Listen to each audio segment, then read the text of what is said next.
만약 15분 안에 150만 원의 잭팟을 따지 못한다면 이 앱을 그냥 삭제하세요. 치킨로드 앱은 다른 앱들에 비해 당첨 확률이 가장 높습니다. 이 영상을 보는 모든 사람에게 게임을 시작한 지 15분 안에 돈을 딸 확률은 96%입니다. 아래 링크를 클릭하고 앱을 설치하세요. 다음 잭팟은 당신의 것이 될 것입니다.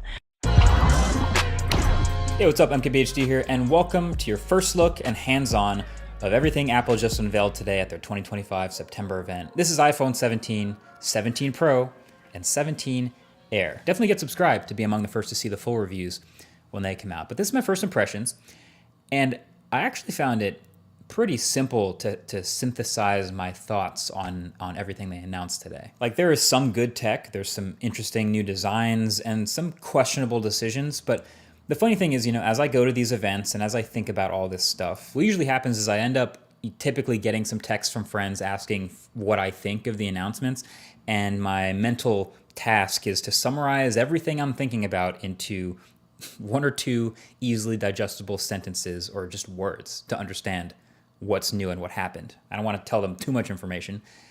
And so that's what I'm going to give you about each of the things Apple announced today. I'm going to give you my super compressed version of what I saw. So let's just start with the iPhone 17, right? The base new iPhones. My ultra simple summary for the iPhone 17 would be, hey, it got ProMotion and a better selfie camera, and the rest is mostly the same.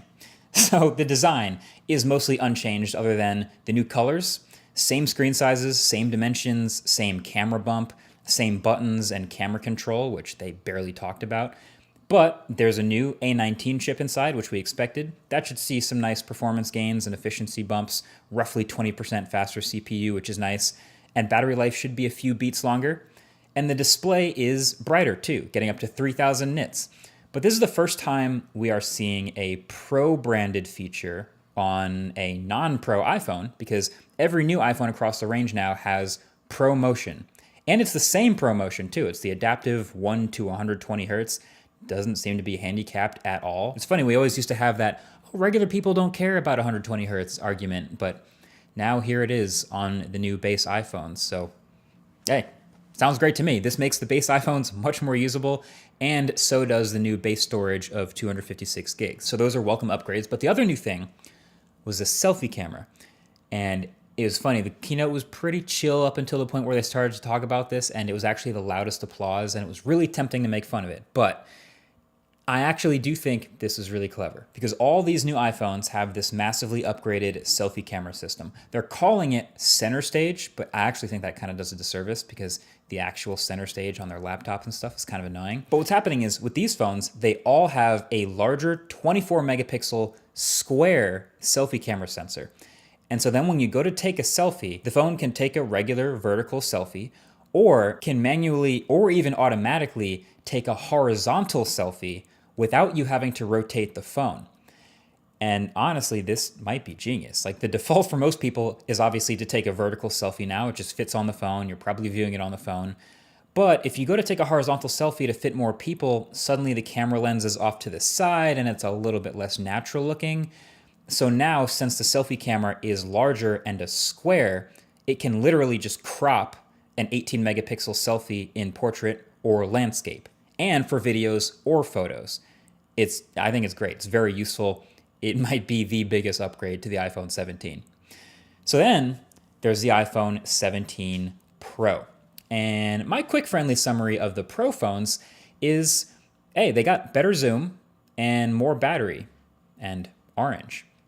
So the Pro iPhones actually look a little bit different. There's actually quite a bit going on here with this new design. First of all, there's only 3 colors: cosmic orange, deep blue, and silver.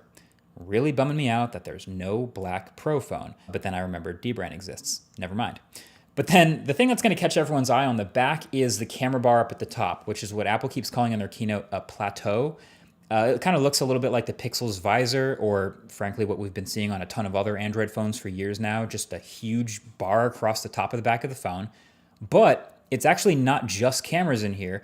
Apple's done some rearranging of the insides of the phone to actually shove more components, like the A19 Pro chip and the logic board and storage up here in that bar. so they could fill out more of the bottom of the phone with more battery.